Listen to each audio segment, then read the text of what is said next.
Hello साथीहरु, आज चाहिँ म यो भिडियो उनीहरुको लागि बनाउँदै छु जसको चाहिँ पीपीआर रिक्वेस्ट आएर बस्नु भएको छ। सबसे सुरुमा चाहिँ हजुरले पासपोर्ट सबमिसनको लागि रिक्वायर्ड डकुमेन्ट्सहरु चाहिँ हजुरको पासपोर्टको फोटोकपी अनि ओरिजिनल पासपोर्ट रिक्वेस्ट आएको त्यसको फोटोकपी लिएर जानुपर्छ।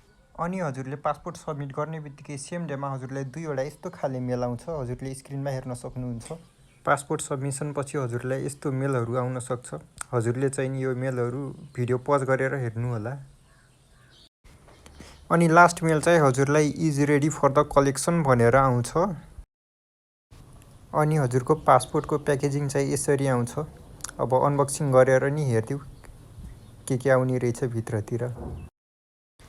पहिला सुरुमा यो च्यातेर हेरौँ अब के निक्लिने रहेछ।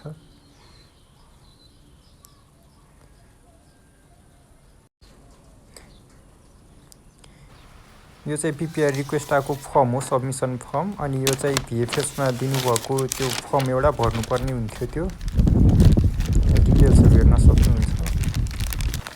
मेरो पासपोर्ट चाहिँ स्ट्याम्प भएर आइसकेछ। मेरो प्राइभेसीको कारणले चाहिँ मैले देखाउन सकिनँ।